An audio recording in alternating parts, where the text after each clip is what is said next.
മാംഗല്യം. കുഞ്ഞിന് 3-ാം മാസമായതിന്റെ പിറ്റേന്ന് പാർവതി വന്ന് ജാൻവിയും കുഞ്ഞിനെയും കൂട്ടി മാണിക്യമംഗലത്തേക്ക് പോയി. മാനസിക്കത് വലിയ വിഷമമായിരുന്നു. ഋതുക്കുട്ടന്റെ കളിയും ചിരിയും ഇല്ലാതെ വീടുറങ്ങി. ജാൻവിയും മോനും തിരികെ പോയതോടെ മാനസിക്ക് വീണ്ടും ബോറടിച്ചു. അങ്ങനെ അവർ ജയനെ ബിസിനസ് കാര്യങ്ങളിൽ സഹായിക്കാനായി വീണ്ടും ഓഫീസിലേക്ക് പോയി തുടങ്ങി. ജഗനാണെങ്കിലോ നമ്മുടെ ജാൻവിയും കുഞ്ഞും എവിടെയാണോ അവിടെ ഉണ്ടാകും അവൻ. അങ്ങനെ കുഞ്ഞിച്ചക്കന്റെ വളർച്ചകൾ ഓരോന്നും അത്ഭുതത്തോടെ നോക്കിക്കാണുകയായിരുന്നു ജാൻവി. ഒപ്പം കുഞ്ഞുനാളിൽ തനിക്ക് കിട്ടാത്ത സ്നേഹവും കരുതലുമൊക്കെ ആവോളം ആ കുഞ്ഞിനവൾ പകർന്നു കൊടുത്തു. അവരുടെ ജീവിതത്തിലെ ദിവസങ്ങൾ ഓരോന്നും മുന്നോട്ട് നീങ്ങിക്കൊണ്ടേയിരുന്നു. 4 വർഷങ്ങൾക്കിപ്പുറമുള്ളൊരു പ്രഭാതം. ഋതുക്കുട്ടൻ ഇത്തിരി വലുതായപ്പോൾ തന്നെ ജാൻവിയും ജഗനും തിരികെ എറണാകുളത്തേക്ക് വന്നിരുന്നു. ജഗന് ജോലിക്ക് പോകാൻ സൗകര്യം അതാണ്. ഇപ്പൊ കുഞ്ഞിനെ നോക്കാൻ സഹായത്തിനൊരാളുണ്ട്. പോരാത്തതിന് അടുക്കളയിൽ സഹായത്തിന് ബിന്ദു ചേച്ചിയുമുണ്ട്. കുഞ്ഞിനെ നോക്കുന്ന നീതു ലീവായതുകൊണ്ട് തന്നെ നേരം വെളുത്തപ്പം മുതൽ ജാൻവി ഋതുക്കുട്ടന് പിന്നാലെയാണ്. മോനെ അവിടെ നിൽക്കടാ, ദാ ഇതൊന്ന് കഴിച്ചേ. കയ്യിലൊരു ചെറിയ ബൗളുമായി അവന് പിന്നാലെ ഓടുവാണ് ജാൻവി. ഇതെല്ലാം കണ്ട് ചിരിയോടെ ലാപ്പിൽ എന്തോ നോക്കിക്കൊണ്ട് ജഗൻ ലിവിംഗ് റൂമിൽ ഇരിക്കുന്നുണ്ട്. ജഗൻ ഇങ്ങനെ ഇരുന്ന് ചിരിച്ചാ മതിയല്ലോ അല്ലേ? ജാനി തെല്ല് ദേഷ്യത്തിൽ ജഗനെ നോക്കി. നോക്ക് ജഗൻ, ആ ചെക്കൻ ഞാൻ പറഞ്ഞിട്ടൊരു വാക്ക് കേൾക്കുന്നില്ല. ഇടയ്ക്ക് ജാൻവി പരിഭവം പോലെ വന്ന് ജഗനോട് പറഞ്ഞു. എടോ, ചിലപ്പോ അവനത് വേണ്ടായിരിക്കും. താൻ ഇതോടെ വെച്ചേക്ക്. വിശക്കുമ്പോ അവനെടുത്ത് കഴിക്കും. പിന്നെ വിശക്കുമ്പോ എടുത്ത് കഴിക്കാൻ വേണ്ടിയിട്ട് അവനത്ര വലിയ കുട്ടിയായോ? ഇത് വെറുതെ എന്നെ കളിപ്പിക്കാൻ വേണ്ടിയാ. ജഗൻ ഒന്ന് ഓടിച്ചെന്നവനെ പിടിച്ചു നിർത്ത്. പ്ലീസ് വാ ജഗൻ. ജാൻവി ബൗളവിടെ വെച്ചിട്ട് ജഗനെ കൈ പിടിച്ചു വലിച്ചെഴുന്നേപ്പിച്ചു. ഫ്ളാറ്റിന്റെ ഓരോ മുക്കിലും മൂലയിലും കൂടി ഓടിച്ചാടി ഒടുക്കം ഋതുക്കുട്ടൻ ജഗന്റെ കൈകളിലെത്തി. എന്താ ഋതുട്ട അമ്മ പറഞ്ഞ കേൾക്കാത്തത്? എനിക്ക് മതിയായിട്ട് അച്ഛാ. ദാ ഋതുക്കുട്ടന്റെ വയറ് നിറഞ്ഞു. കുഞ്ഞിച്ചക്കൻ ഉണ്ണിവയറിൽ കൈതൊട്ടുകൊണ്ട് പറഞ്ഞു. ജാനി, കുഞ്ഞിന് വേണ്ട. ഞാൻ അപ്പോഴേ പറഞ്ഞില്ലേ തന്നോട്. അച്ഛന്റെ മോൻ വേണ്ടെങ്കിൽ കഴിക്കണ്ട കേട്ടോ. അതും പറഞ്ഞ് ജഗൻ കുഞ്ഞിനെ എടുത്ത് റൂമിലേക്ക് പോയപ്പോ ഉള്ളിൽ തികട്ടി വന്ന പരിഭവം മറച്ചു വെക്കാതെ ജാൻവി അവർക്ക് പിന്നാലെ പോയി. അച്ഛനും മോനും കൂടി എന്താണെന്ന് വെച്ചാൽ അയക്കോ. ഇനി ആരും ഒരു കാര്യത്തിനും എന്നെ വിളിച്ചു പോകരുത്, കേട്ടല്ലോ. ജാൻവി അതും പറഞ്ഞ് കബോർഡിൽ നിന്ന് എന്തോ തിരയുകയാണ്. ഋതുക്കുട്ട, അമ്മ പിണങ്ങിയും തോന്നല്ലോ. ജഗൻ ജാൻവിക്ക് കേൾക്കാൻ പാകത്തിന് കുഞ്ഞിനോട് പറഞ്ഞു. അതെ അച്ഛാ, ഇനി എന്തു ചെയ്യും? ഓ, അച്ഛനും മോനും പുതിയ ഐഡിയയും കൊണ്ട് വരുവാ. ജാൻവി മനസ്സിൽ പിറുപിറുത്തുകൊണ്ട് കുളിച്ചു മാറാനുള്ള വസ്ത്രങ്ങളെടുത്ത് ബാത്റൂമിലേക്ക് നടക്കുമ്പോഴേ ജഗൻ ഓടിച്ചെന്നവളെ പിന്നിൽ നിന്നും പിടിച്ചു. അത് കണ്ട് ബെഡിലിരുന്ന് കൈ കൊട്ടിച്ചിരിക്കുന്നുണ്ട് ഋതു. അച്ഛാ, അമ്മ എടുക്ക്, എന്നിട്ട് വട്ടം കറക്ക്. ഋതു ബെഡിൽ നിന്നുകൊണ്ട് ജഗന് നിർദ്ദേശം കൊടുക്കുന്നുണ്ട്. ജഗന്റെ കൈകൾക്കുള്ളിൽ കിടന്നുകൊണ്ട് ജാൻവി അവനെ നോക്കി കണ്ണ് കൂർപ്പിക്കുന്നുണ്ട്. എന്താടോ കാര്യം? അവൻ കുട്ടിയല്ലേ. ഇങ്ങനെ ഫോഴ്സ് ചെയ്തൊരു കാര്യവും ചെയ്യിപ്പിക്കരുതെന്ന് ഞാൻ പറഞ്ഞിട്ടില്ലേ? ജഗൻ അതീവ സ്നേഹത്തോടെ ജാനിയോട് ചോദിച്ചു. അത് പിന്നെ ഇന്നെനിക്ക് ഓഫീസിൽ നേരത്തെ പോണം. ഇന്ന് പുതിയൊരു അഡ്മിഷൻ ഉണ്ട്. അതുകൊണ്ടാണ് ഞാൻ ഇത്രയും ധൃതി വെച്ചത്. അതിനെന്താ, താൻ പൊയ്ക്കോ. ഞാൻ അവനെ കിൻഡർ ഗാർഡനിലാക്കിക്കോളാം. ഷുവറല്ലേ? ഞാനിവിടുന്ന് പോയ ശേഷം എന്നെ വിളിച്ചു വരുത്തരുത്, കേട്ടല്ലോ. ഇല്ലടോ, താൻ റെഡിയായി വേഗം പോകാൻ നോക്ക്. ജഗൻ അതും പറഞ്ഞുകൊണ്ട് ജാൻവിയെ നേരെ കൊണ്ടുവന്ന് ബാത്റൂമിന്റെ ഫ്രണ്ടിലേക്ക് നിർത്തി. അവൾ കുളിക്കാൻ കയറിയതും ജഗൻ ഋതുക്കുട്ടനെ എടുത്ത് ലിവിംഗ് റൂമിലേക്ക് വന്നു. നോക്ക് ഋതു, അച്ഛൻ പറഞ്ഞിട്ടുണ്ട് അമ്മ പറയുന്നൊക്കെ കേൾക്കണോന്ന്. അമ്മയ്ക്ക് രാവിലെ ജോലിക്ക് പോവണ്ടേ? അമ്മയായിട്ടിങ്ങനെ കഷ്ടപ്പെടുത്തുന്നത് ഗുഡല്ല കേട്ടോ. ജഗനത് പറഞ്ഞപ്പോ കുഞ്ഞു ഋതു അവന്റെ തോളിലേക്ക് മുഖം പൂഴ്ത്തി. അയ്യടാ, അച്ഛന്റെ കുട്ടിന് സങ്കടായോ? ജഗൻ അതും പറഞ്ഞ് കുഞ്ഞിച്ചക്കനെ എളിയിലെടുത്ത് ബാൽക്കണിയിലേക്ക് കൊണ്ടുവന്ന് നിന്ന് കായലിലെ കാഴ്ചകൾ ഓരോന്നും കാണിച്ചുകൊണ്ട് ആഹാരം കഴിക്കാൻ തുടങ്ങി. ജാൻവി കുളിച്ചിറങ്ങി ഒരു കോട്ടന്റെ സാരിയും എടുത്തുകൊടുത്ത് ബാൽക്കണിയിലേക്ക് വരുമ്പോൾ കണ്ട കാഴ്ച ഏതാണ്? താൻ റെഡിയായോ ഇത്ര വേഗം? മുടി മാത്രം കെട്ടിയാൽ മതി, സമയമില്ല ജഗൻ, പെട്ടെന്ന് ഇറങ്ങണം. എടോ, ബ്രേക്ക്ഫാസ്റ്റ് കഴിച്ചിട്ട് പോ. അയ്യോ, ഇന്ന് തൽക്കാലം എനിക്ക് ബ്രേക്ക്ഫാസ്റ്റ് വേണ്ട.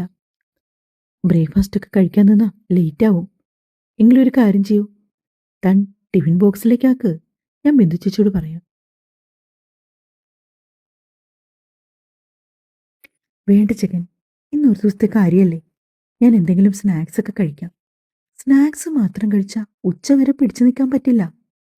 ജാനി, താൻ എന്തായാലും മുടി കെട്ടാൻ പോവല്ലേ? ഋതു ഇവിടെ നിന്നേ. അച്ഛൻ ഇനി അമ്മയ്ക്ക് അല്പം ഭക്ഷണം കൊടുക്കട്ടെ. ജഗൻ അതും പറഞ്ഞുകൊണ്ട് ജാനിക്കുള്ള ഭക്ഷണം എടുക്കാനായി അടുക്കളയിലേക്ക് നടന്നു. ഇടയ്ക്കൊക്കെ ഇങ്ങനെ സംഭവിക്കാറുള്ളതാണ്. ജാൻവി തിരക്ക് കാരണം നേരത്തെ പോകാൻ നിൽക്കുന്ന നേരത്ത് ജഗൻ അവൾക്ക് വേണ്ടി ഭക്ഷണം വാരിക്കൊടുക്കും. ചില സമയങ്ങളിൽ തിരക്കൊന്നും ഇല്ലെങ്കിലും ജാൻവി ജഗൻ ആഹാരം വാരിക്കൊടുക്കാൻ വേണ്ടി മനഃപൂർവ്വം ഭക്ഷണം കഴിക്കാതെ പോകാൻ തുടങ്ങാറുമുണ്ട്. ജാൻവി മുടിയൊക്കെ കെട്ടുന്ന സമയം ജഗൻ അവൾക്ക് ദോശ ചെറിയ കഷ്ണങ്ങളായി മുറിച്ച് ചമ്മന്തിയിൽ മുക്കി വായിലേക്ക് വെച്ചു കൊടുത്തു. അപ്പോഴേക്കും ബിന്ദു ചേച്ചി ജാൻവിക്ക് ഒരു ഗ്ലാസ് പാലുമായി വന്നു. അതുകൂടി കുടിപ്പിച്ച ശേഷം ജഗൻ അവളെ ഓഫീസിലേക്ക് വിട്ടു. 4 വർഷങ്ങൾ കൊണ്ട് ജഗന്റെയും ജാൻവിയുടെയും ജീവിതത്തിൽ ഒരുപാട് മാറ്റങ്ങൾ സംഭവിച്ചു. ഏറ്റവും വലിയ മാറ്റം എന്താണെന്ന് വെച്ചാൽ അവരുടെ പൊന്നോമനിക്ക് 4 വയസ്സായി. ഋതുക്കുട്ടനിപ്പോൾ കിൻഡർ ഗാർഡനിൽ പോകുന്നുണ്ട്.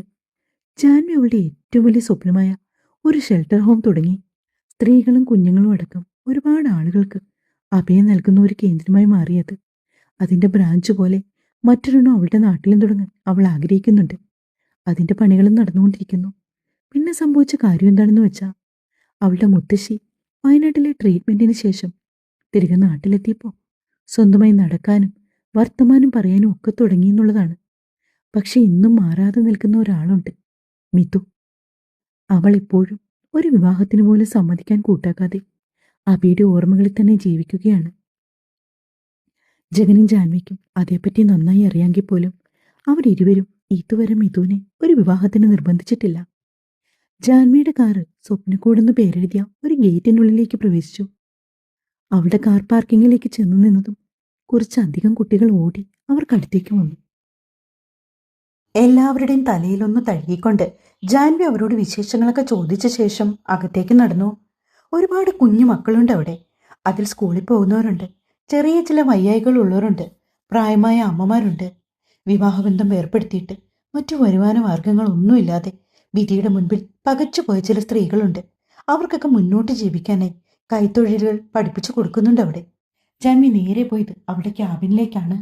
സ്വന്തം സീറ്റിലേക്ക് ചെന്നിരുന്ന സമയത്ത് തന്നെ അവിടുത്തെ സ്റ്റാഫ് ഹേമ അവിടേക്ക് വന്നു. ജാൻവി ഇന്ന് പുതിയൊരു അഡ്മിഷൻ വരുമെന്ന് പറഞ്ഞില്ലേ, അവരിതാ കുഞ്ഞിനെയും കൊണ്ടേ പുറത്ത് വെയിറ്റ് ചെയ്യുന്നുണ്ട്. ജാൻവി സാരി തുമ്പെടുത്ത് മുന്നോട്ട് പിടിച്ചുകൊണ്ട് പതിയെ അവർക്കടുത്തേക്ക് ചെന്നു. നിസ്സഹായായ ഒരമ്മ. അവരുടെ നിൽപ്പും നിറഞ്ഞ കണ്ണുകളും ഒക്കെ കണ്ടപ്പോൾ ജാൻവിക്ക് വല്ലായ്മ തോന്നി. അവർക്കൊപ്പം ഒരു ചെറിയ പെൺകുഞ്ഞുണ്ട്. 2 വയസ്സ് മാത്രം പ്രായം കാണുമായിരിക്കും ആ കുഞ്ഞിന്. ആ മോളെ ജാൻവിയെ ഏൽപ്പിക്കാൻ വേണ്ടി വന്നതാണവർ. അവർക്ക് വിദേശത്തെവിടെ ഒരു ജോലി ശരിയായിട്ടുണ്ട്. നാട്ടിൽ ഒരുപാട് കടങ്ങളും ബാധ്യതകളും ഒക്കെയുള്ള കുടുംബമാണ്. കുഞ്ഞിനെ നോക്കാൻ ബന്ധുക്കളോ ഭർത്താവോ ആരുമില്ല. പരലിൽ നിന്നായി കേട്ടറിഞ്ഞ കുഞ്ഞിനെ ജാൻവിയുടെ ഷെൽട്ടർ ഹോമിൽ ഏൽപ്പിക്കാൻ വന്നതാണവർ. വാവി, വാവയുടെ പേരെന്താ? ജാൻവി ആ കുഞ്ഞു പെണ്ണിന്റെ കവളിൽ കൈ ചേർത്തുകൊണ്ട് ചോദിച്ചു. അതിഥി. കുഞ്ഞു പേര് പറഞ്ഞുകൊണ്ട് കൈകൊട്ടിച്ചിരിക്കുവാണ്. അതുകൂടിയായപ്പോ ആ അമ്മ അറിയാതെ പൊട്ടിക്കരഞ്ഞുപോയി. കുഞ്ഞിനറിയില്ലല്ലോ അമ്മ തന്നെ ഇവിടെ ഏൽപ്പിച്ചു പോവാണെന്ന്. മേഡം, വേറൊരു നിവൃത്തിയില്ലാത്തത് കൊണ്ടാ കുഞ്ഞിനെ ഇവിടെ ഏൽപ്പിക്കുന്നത്. ഞാൻ ഉറപ്പായും വരും. അപ്പൊ എന്റെ കുഞ്ഞിനെ എനിക്ക് തിരികെ വേണം. അതിനെന്താ, നിങ്ങൾ ധൈര്യമായി പൊയ്ക്കോളൂ. പിന്നെ ഒന്നുകൊണ്ടും മോളുടെ കാര്യോർത്ത് വിഷമിക്കണ്ട. നിങ്ങൾക്ക് അവളെ എപ്പോൾ കാണുമെന്ന് തോന്നിയാലും അപ്പൊ ഇവിടേക്ക് വിളിക്കാമല്ലോ. നമ്മുടെ സ്റ്റാഫ് കുഞ്ഞിനെ കാണിച്ചു തരും. ജാൻവിയുടെ ആശ്വാസ വാക്കുകൾക്കൊന്നും ആ സ്ത്രീയെ സമാധാനിപ്പിക്കാൻ കഴിയുന്നുണ്ടായിരുന്നില്ല. ലീഗൽ ഫോർമാലിറ്റീസ് എല്ലാം നേരത്തെ കഴിഞ്ഞു. ജാനിയുടെ കയ്യിലേക്ക് കുഞ്ഞിനെ ഏൽപ്പിച്ചുകൊണ്ട് നിറഞ്ഞ കണ്ണുകളോടെ അവർ തിരിഞ്ഞു പോലും നോക്കാതെ മുന്നോട്ട് നടന്നു. അമ്മയുടെ കൈച്ചൂടിൽ നിന്ന് അകന്നു മാറിയത് അതിഥിക്കുട്ടിയും കരഞ്ഞു തുടങ്ങി. എന്തിനോ വേണ്ടി ജാൻവിയുടെ കണ്ണുകൾ നിറഞ്ഞു. ഇങ്ങനെയുള്ള കാഴ്ചകൾ ദിവസവും കാണാറുണ്ടെങ്കിലും അവൾക്കിടയ്ക്ക് സങ്കടം വന്നു പോകും. അവർ മടങ്ങിപ്പോകുമ്പോൾ ആ കുഞ്ഞിനെ നെഞ്ചോട് ചേർത്ത് പിടിച്ച് ജാൻവി അകത്തേക്ക് നടന്നു. ശേഷം കുഞ്ഞിന്റെ കരച്ചിൽ മാറ്റാനായി അവൾക്ക് ടോയ്സും ഗിഫ്റ്റുകളും ഒക്കെ കൊടുത്തു. സ്റ്റാഫിന്റെ കയ്യിലേക്ക് കുഞ്ഞിനെ ഏൽപ്പിച്ച ശേഷം അവരുടെ ഡീറ്റെയിൽസ് എല്ലാം രജിസ്റ്ററിലേക്ക് എഴുതി ചേർത്ത് ജാൻവി. ഏകദേശം 100ഓളം ആളുകളുണ്ട് ആ ഷെൽട്ടർ ഹോമിൽ. മുത്തശ്ശൻ അവളുടെ പേരിൽ ബാങ്കിലിട്ട പണത്തിൽ നിന്നാണ് ഈ ഷെൽട്ടർ ഹോമൊക്കെ തുടങ്ങിയത് തന്നെ. തുടങ്ങിയ സമയത്ത് അവളെ സഹായിക്കാനായി ജഗനും ജയനും രാമനാഥനും സേതുനാഥനും അടക്കം എല്ലാവരും മുന്നോട്ട് വന്നു. മിഥുവിന് സാലറി കിട്ടിക്കഴിയുമ്പോൾ എല്ലാ മാസവും കിളിക്കൂട്ടിലെ കുഞ്ഞുങ്ങൾക്ക് വേണ്ടി ഒരു നിശ്ചിത തുക അവൾ അയക്കാറുണ്ട്. ജാൻവി എന്തൊക്കെയോ ആലോചിച്ച് സിസ്റ്റത്തിൽ റെക്കോർഡ്സും ചെയ്ത് ഓരോന്ന് നോക്കിക്കൊണ്ടിരിക്കുന്ന നേരത്താണ് അവളുടെ ഫോണിലേക്ക് പാർവതി വിളിക്കുന്നത്. പതിവില്ലാതെ ഈ സമയത്ത് പാർവതിയുടെ കോൾ കണ്ടതും ജാൻവിക്ക് എന്തോ സംശയം തോന്നി. സാധാരണ താൻ ഈ സമയം ഓഫീസിലാണെന്ന് അറിയാവുന്നത് കൊണ്ട് തന്നെ പാർവതി കൂടുതലും വിളിക്കുന്നത് വൈകുന്നേരങ്ങളിലാണ്. Hello aunty. മോളെ നീ എവിടാ? ഓഫീസിലാണോ? അതെ ആന്റി. എന്താ കാര്യം? അങ്ങനല്ല, മിഥുന് നല്ലൊരു ആലോചന വന്നിട്ടുണ്ട്. പാർവതി ഇടയ്ക്കിടയ്ക്ക് മിഥുന് കല്യാണാലോചനകളൊക്കെ കൊണ്ടുവരാറുണ്ട്. മിഥു അത് നല്ല രീതിയിൽ മുടക്കി വിടാറുമുണ്ട്. മോളെ, ഞാൻ പറയുന്നത് നീ കേൾക്കുന്നുണ്ടോ? ഏറെ നേരമായി ജാൻവി തിരിച്ചൊന്നും പറയുന്നില്ലെന്ന് കണ്ടതും പാർവതി എടുത്തു ചോദിച്ചു. കേൾക്കുന്നുണ്ട് ആന്റി, പറഞ്ഞു. ഇപ്പൊ വന്നിരിക്കുന്നത് നല്ലൊരു ആലോചനയാ. കുടുംബമഹിമ കൊണ്ടും സ്വഭാവം കൊണ്ടും എല്ലാം നമ്മുടെ മാണിക്യമംഗലം കോവിലകത്തിനോടും നമ്മുടെ മിഥുവിനോടും ചേർന്ന് നിൽക്കുന്ന ഒരു ബന്ധം. പയ്യൻ ഡോക്ടറാണ്, അതും അങ്ങ് അമേരിക്കയില്. മിഥുവിന്റെ ഫോട്ടോ കണ്ടപ്പോൾ അവർക്ക് നല്ല താല്പര്യമുണ്ട്. ഇതിൽ തന്റെ റോൾ എന്താണെന്ന് വെച്ചാൽ മിഥുവിനെ ഈ കാര്യം പറഞ്ഞ് സമ്മതിപ്പിക്കുക. അതാണ്. പാർവതി പറഞ്ഞില്ലെങ്കിൽ കൂടി ജാൻവിക്ക് അത് നന്നായിട്ടറിയാം. മോളെ, ഞാനിപ്പോ വിളിച്ചത് എന്താണെന്ന് വെച്ചാ, മനസ്സിലായി ആന്റി, മിഥുവിനോട് കാര്യം പറയണമല്ലേ? നീയെങ്കിലും പറഞ്ഞ അവളെ ഒന്ന് സമ്മതിപ്പിക്ക. പെണ്ണിന് വയസ്സ് എത്രയായിന്നാ വിചാരം? അവൾ എന്താ എപ്പോഴും ഇങ്ങനെ? എത്ര പ്രാവശ്യം ചോദിച്ചു അവൾക്ക് ആരോടെങ്കിലും പ്രണയം ഉണ്ടോന്ന്. അങ്ങനെയാണെങ്കിൽ അത് നടത്തി കൊടുക്കാനും ഞാൻ തയ്യാറാ. പക്ഷെ അവളൊന്നും വിട്ടുപറയുന്നില്ല, വിവാഹം കഴിക്കുന്നുമില്ല. മോളെ, നീ ഒന്ന് ആലോചിച്ച് നോക്കിയേ. അവളുടെ അമ്മയും അച്ഛനുമായി ഞങ്ങൾക്ക് ഇത് എത്രമാത്രം വിഷമം ഉണ്ടാകുന്നു. ആന്റി, ഞാൻ മിഥുവിനെ വിളിച്ചു നോക്കാം. ഞാൻ ഉറപ്പ് പറയുന്നില്ല. എന്തായാലും ഞാൻ അവളോടൊന്ന് സംസാരിക്കട്ടെ. ശരി മോളെ, നീ അവളെ വിളിച്ചിട്ട് വൈകുന്നേരം ജോലിയൊക്കെ കഴിഞ്ഞ് വീട്ടിൽ വന്നിട്ട് എന്നെ വിളിച്ച് കാര്യം പറഞ്ഞാൽ മതി.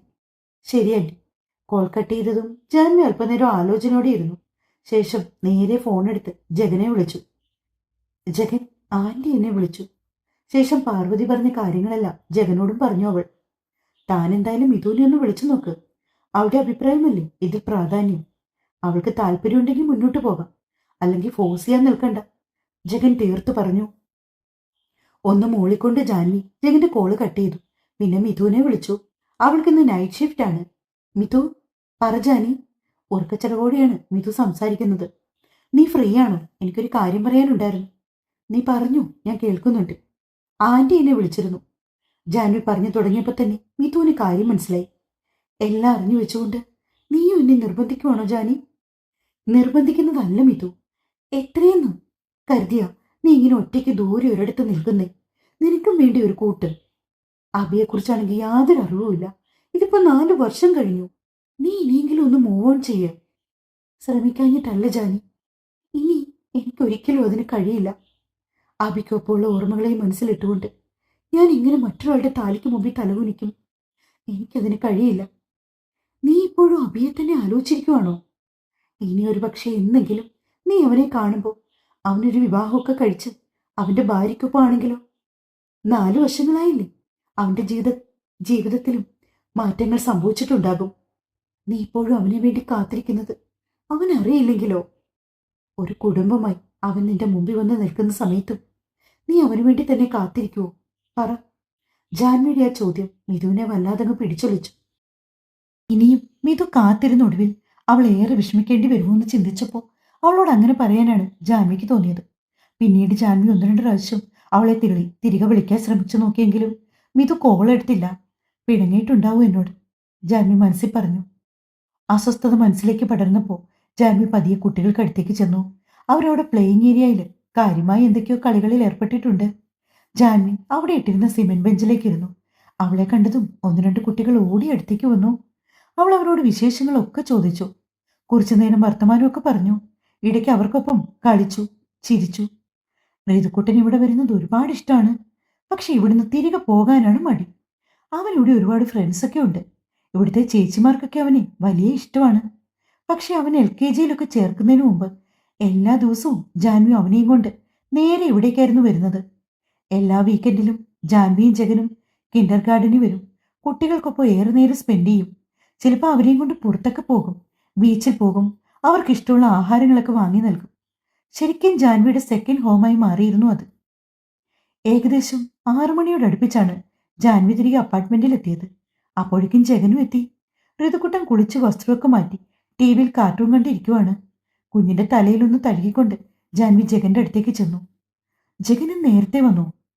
ഇന്നെനിക്ക് അധികം തിരക്കില്ലായിരുന്നു. അപ്പൊ ഞാൻ കരുതി നേരത്തെ വന്ന് ഋതുക്കുട്ടന്റെ കൂടെ കുറച്ച് സമയം കൂടുതൽ സ്പെൻഡ് ചെയ്യാലോന്ന്. മൂളെക്കൊണ്ട് ജാൻവി റൂമിലേക്ക് നടന്നപ്പോ പിന്നാലെ ജഗനും ചെന്നു. അവൻ ഡോർ ലോക്ക് ചെയ്യുന്നത് കണ്ട് ജാൻവി അവനെ സൂക്ഷിച്ചു നോക്കി. എന്താണ്? ഏയ്, ഒന്നുമില്ല. തനിക്ക് എന്തെങ്കിലും സങ്കടമുണ്ടോ? ഇല്ല. താൻ മിഥുനെ വിളിച്ചോ? വിളിച്ചു. എന്നിട്ട് അവൾ എന്തു പറഞ്ഞു? അവൾ എന്തു പറയാൻ, പതിവ് പല്ലവി തന്നെ. അവൾക്കിപ്പോ വിവാഹം വേണ്ട, വിവാഹം കഴിക്കാൻ താല്പര്യമില്ല എന്നൊക്കെയാ പറയുന്നേ. അതിന്റെ പേരിൽ എന്തെങ്കിലും സ്പെസിഫിക് ആയിട്ടുള്ള റീസൺ ഉണ്ടോ? ഇത് ജഗൻ ഒരുമാതിരി പോലീസുകാരെ പോലെ എന്നെ ചോദ്യം ചെയ്യരുതേ. ഞാൻ ജസ്റ്റ് ചോദിച്ചതല്ലേ ഉള്ളൂ. അതിന് താനെന്തിനാ ഇങ്ങനെ ചൂടാവുന്നേ? ഞാൻ ചൂടായൊന്നും ഇല്ലല്ലോ. എങ്കിൽ പറ, മിഥു വിവാഹമേ വേണ്ടെന്ന് വെച്ച് ഇങ്ങനെ ജീവിക്കുന്നതിൽ എന്തെങ്കിലും കാര്യമുണ്ടോ? ഏയ്, എന്ത് കാര്യം? ജാൻവി പെട്ടെന്ന് ജഗനിൽ നിന്ന് നോട്ടം മാറ്റി സംസാരിച്ചു. അങ്ങനല്ല, അവൾക്ക് ആരോടെങ്കിലും പ്രണയമോ അങ്ങനെ എന്തെങ്കിലും? നിങ്ങളല്ലേ ബെസ്റ്റ് ഫ്രണ്ട്സ്.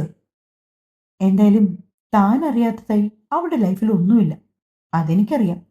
നോക്ക് ജഗൻ, എനിക്ക് ഇക്കാര്യത്തിൽ പ്രത്യേകിച്ച് ഒന്നും പറയാനില്ല.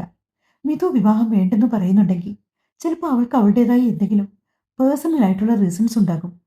അതൊക്കെ എന്നോട് ചോദിച്ചാൽ ഞാൻ എങ്ങനെ പറയാനാ? ജാൻവി ജഗന് പിടികൊടുക്കാതെ ഒഴിഞ്ഞു മാറിക്കൊണ്ട് നേരെ ബാത്റൂമിലേക്ക് നടക്കാനാഞ്ഞതും ജഗൻ അവളെ പിന്നിലൂടെ ചെന്ന് അരക്കെട്ടിലേക്ക് ചേർത്തു പിടിച്ചു. അവന്റെ കൈ മെല്ലെ അവളുടെ വയറിലൂടെ ഇഴഞ്ഞു. പിടിച്ചകൻ, ഇതെന്തായി കാണിക്കുന്നത്? മോൻ വരും. അവനിപ്പോ ഈ ഭാഗത്തേക്ക് വരില്ല. രജാനി, വെറുതെ കിടന്ന് ഉരുണ്ട് കളിക്കരുത് കേട്ടോ. നിന്റെ മുഖം ഒന്ന് മാറിയാൽ എനിക്കറിയാം. ഇപ്പൊ തന്നെ ഈ മുഖവും കുനിച്ചു പിടിച്ച് ധൃതിയിൽ വാഷ്റൂമിലേക്ക് ഓടിപ്പോകുന്നത് എന്നിൽ നിന്ന് എന്തോ മറക്കാനാണെന്ന് എനിക്ക് നല്ല വൃത്തിയായിട്ടറിയാം. കാര്യം പറ ജാനി. അത് ജഗൻ, മിഥു ഇപ്പോഴും അബിക്ക് വേണ്ടി കാത്തിരിക്കുവാണ്. ജാൻവിയുടെ നാവിൽ നിന്ന് അടർന്നു വീണ വാക്കുകൾ കേൾക്കി ജഗന്റെ രക്തം തിളച്ചു. അവന്റെ മുഖത്തെ പേശികൾ വലിഞ്ഞു മുറുകി. അവളിത് എന്തു ഭാവിച്ചാണ്? ജഗൻ ദേഷ്യത്തോടെ ചോദിച്ചപ്പോ മറുപടി പറയാനാവാതെ ജാൻവി തല താഴ്ത്തി. അബിയുമായി ഇനി ഒരു ബന്ധവുമില്ലെന്ന് അവൾ എനിക്ക് പ്രോമിസ് ചെയ്തിട്ടിപ്പോ 4 വർഷം കഴിഞ്ഞിരിക്കുന്നു. എന്നിട്ടിപ്പോഴും അവൾ അവനെ മനസ്സിൽ കൊണ്ടാണോ നടക്കുന്നത്? ജഗന്റെ ചോദ്യത്തിന് മുൻപിൽ ജാൻവി പതറി. ജഗൻ, നമ്മൾ ഈ പറയുന്നത് പോലെയാണോ കാര്യങ്ങൾ? അവൾ അബിയെ പ്രണയിച്ചു പോയില്ലേ? മറക്കാൻ അവൾക്ക് ഇനിയും സമയം വേണ്ടി വരുമായിരിക്കും. പിന്നെ വെറുതെ ഒരു ക്യാമ്പസ് ഫാസിനേഷൻ ആയിരുന്നില്ല അവളുടെ പ്രണയം. അത് തീവ്രവും ശക്തവുമായിരുന്നു. അതുകൊണ്ട് തന്നെ അവൾക്ക് പെട്ടെന്ന് മൂവ് ഓൺ ചെയ്യാൻ കഴിയില്ല. ആസ് എ ബ്രദർ എന്ന നിലയ്ക്ക് ജഗൻ അത്രയെങ്കിലും അവളെ ഒന്ന് മനസ്സിലാക്കാൻ ശ്രമിക്കും. അതും പറഞ്ഞുകൊണ്ട് ജാൻവി ഇനിയൊന്നും പറയാനില്ലാത്തതുപോലെ നേരെ ബാത്റൂമിലേക്ക് കയറി വാതിലടിച്ചു. ടേബിളിന്റെ മുകളിലിരുന്ന ഫോൺ എടുത്തു. ദാ മിഥുവാന്ന് പറഞ്ഞു. ജഗൻ ആ ഫോൺ ജാൻവിക്ക് കൊടുത്തു. ജാൻവി കുളിക്കാൻ വേണ്ടി ഡ്രസ്സ് മാറാൻ തുടങ്ങിയ നേരത്താണ് ആ കോള് വന്നത്. അതുകൊണ്ട് പെട്ടെന്ന് അവൾ കുളിക്കാതെ ഇറങ്ങിപ്പോന്നു. മറുപുറത്ത് നിന്ന് മിഥു കരയുകയായിരുന്നു ആ നിമിഷം. എന്താ മിഥു, എന്താ പറ്റിയേ? ജാനി, നീ ആ ന്യൂസ് ചാനൽ ഒന്ന് വെച്ച് നോക്കിക്കേ. എന്താടി കാര്യം? എടി, നീ ഒന്ന് പെട്ടെന്ന് വെച്ചേ. ജഗൻ, ആ ടി വി ഒന്ന് ഓണാക്കിക്കേ, എന്നിട്ട് ന്യൂസ് വെക്ക്. മിഥുവിന്റെ കോൾ കട്ട് ചെയ്യാതെ തന്നെ ജാൻവി പറഞ്ഞു. ഫോൺ ചെവിയോട് ചേർത്ത് വെച്ച് ടി വിയിലേക്ക് നോക്കിയിരുന്നവളുടെ കണ്ണിലും ഞൊടിയിടയിൽ നീർത്തിളക്കം. ടി വിയിൽ ന്യൂസ് പോയിക്കൊണ്ടിരിക്കുകയാണ്. ഒരു വലിപ്പമേറിയ ബ്രേക്കിംഗ് ന്യൂസിലേക്ക്. കേരളത്തിന് ഇത് ചരിത്രപരമായ അഭിമാന നിമിഷം. ഇത്തവണ സിവിൽ സർവീസ് പരീക്ഷയിൽ മലയാളിക്ക് 2ാം റാങ്ക്. ഒപ്പം അബിയുടെ ചിത്രങ്ങൾ ടി വിയിൽ നിറഞ്ഞു നിൽക്കുന്നു. ഈശ്വര, തങ്ങളുടെ അബി, അവന് 2ാം റാങ്ക്. അത്രയേറെ സന്തോഷം. അവളുടെ കണ്ണുകൾ രണ്ടും നിറഞ്ഞൊഴുകി. ശേഷം അവർ അവൻ പഠിച്ച കോളേജിന്റെ കാര്യങ്ങളൊക്കെ പറയുന്നുണ്ട്. അതേസമയം ജാൻവി അറിയാതെ ജഗന്റെ മുഖത്തേക്കൊന്ന് നോക്കി. വലിയ ഭാവവ്യത്യാസങ്ങളൊന്നുമില്ല. നിറഞ്ഞ പുഞ്ചിരിയാണ് ഇപ്പോഴും അവന്റെ മുഖത്ത്. മറുപുറത്ത് മിഥുവിന്റെ കോൾ കട്ടായിരുന്നില്ല. ഇവിടെ എല്ലാവരും സംസാരിക്കുന്നത് അവൾ കേൾക്കുന്നുണ്ട്. മിഥു, ജാൻവി എടുത്തു വിളിച്ചപ്പോഴേക്കും മിഥു ഒരു പൊട്ടിക്കരച്ചിലോടെ ആ കോൾ കട്ട് ചെയ്തു. ജഗൻ, അബി. അത് പറയുമ്പോൾ ജാൻവിക്ക് സ്വരവിടറി. അവൾക്ക് സ്വന്തം മിഴികളെ നിയന്ത്രിക്കാൻ കഴിഞ്ഞില്ല. അവളുടെ കണ്ണുകൾ ഇടതടവില്ലാതെ നിറഞ്ഞൊഴുകി. തുടരും. എല്ലാം സെറ്റാക്കിക്കൊണ്ട് കഥ ഉടനെ തീരും. ഇന്ന് എഴുതി വന്നപ്പോ ക്ലൈമാക്സ് ആയില്ല കേട്ടോ. സപ്പോർട്ട് ചെയ്യണേ. സബ്സ്ക്രൈബ് ചെയ്യാത്തവർ ദയവ് ഇതൊന്ന് സബ് ചെയ്യണേ. സ്നേഹത്തോടെ നിങ്ങളുടെ സ്വന്തം മിത്രവിന്ദ. Thank you.